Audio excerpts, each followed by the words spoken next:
Luke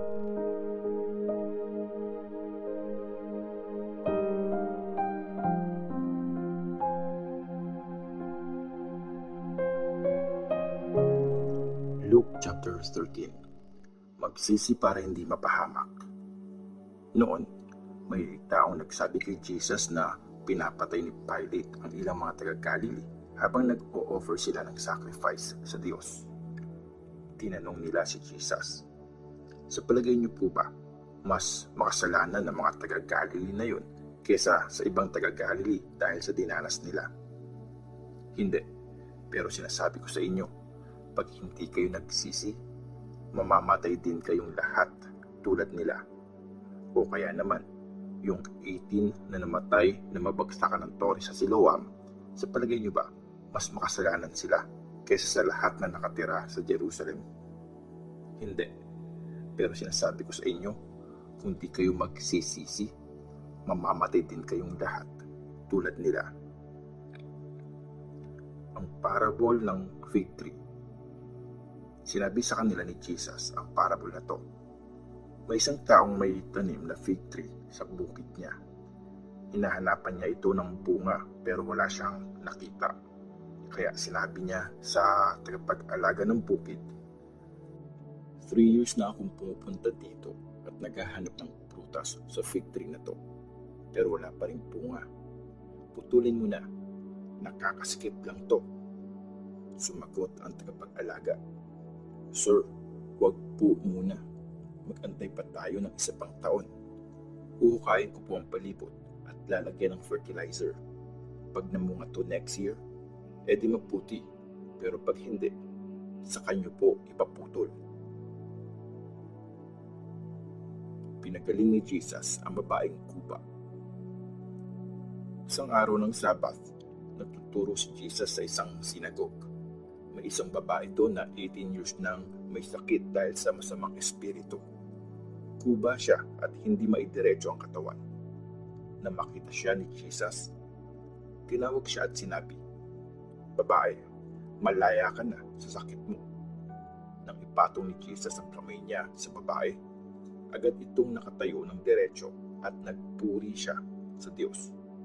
Pero naggalit ang leader ng sinagogue dahil nagpagaling si Jesus sa araw ng Sabbath. Sinabi ng leader sa mga tao, merong 6 days para magtrabaho. Pumunta kayo dito sa mga araw na yun para pagalingin kayo, pero huwag sa araw ng Sabbath. Sinabi ng Panginoon sa kanya, mga plastic, di ba kahit araw ng Sabbath, tinatanggal niyo sa pagkakatali ang baka at donkey niyo at nilalabas ang mga ito para painumin. Nandito ngayon ang anak ni Abraham na pinahirapan ni Satan sa loob ng 18 years. Diba? Dapat siyang palayain kahit araw ng Sabath.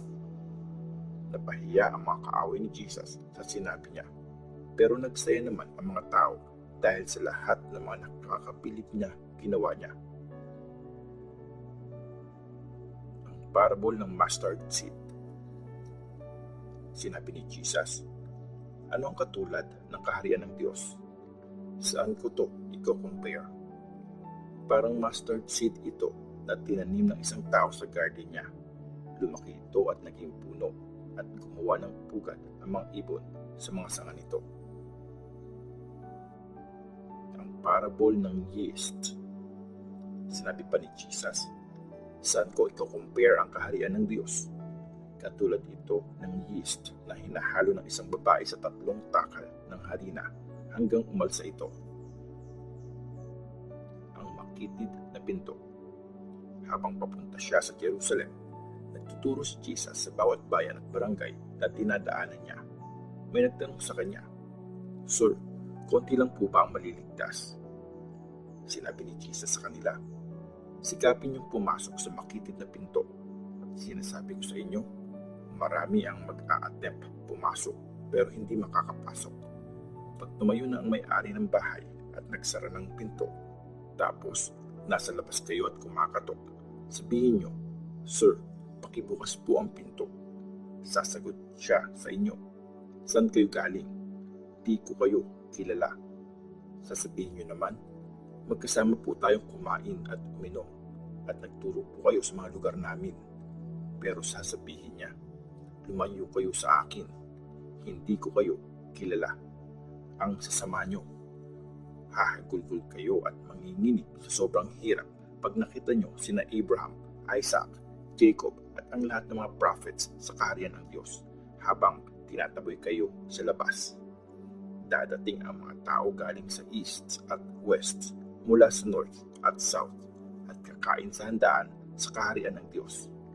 Ang mga nahuhuli ngayon ay mahuuna, at ang mga nahuuna ngayon ay mahuhuli.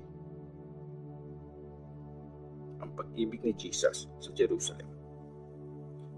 Noong oras ding yun, may mga Pharisees na lumapit at sinabi kay Jesus, umalis ka na dito kasi gusto kang patayin ni Herod. Sinabi ni Jesus, sabihin niyo sa fox na yon, ngayon at bukas, magpapalayas ako ng mga demonyo at magpapagaling ng mga tao at tatapusin ko ang trabaho ko sa third day. Pero dapat kong ituloy ang lakad ko ngayon, bukas at sa susunod na araw. Hindi kasi dapat mamatay ang isang prophet sa labas ng Jerusalem. Jerusalem, Jerusalem, pinapatay mo ang mga prophets at binabato ang mga messengers ng Diyos na pinapadala sa inyo. Gusto ko sanang yakapin ang mga anak mo, gaya ng inahin na ginagather ang mga sisiw sa ilalim ng pakpak niya. Pero ayaw mo, kaya pababayaan na ang temple mo. Sinasabi ko sa iyo, di mo ako makikita hanggang dumating ang time na sasabihin mo, pinagpala ang taong dumadating sa pangalan ng Panginoon.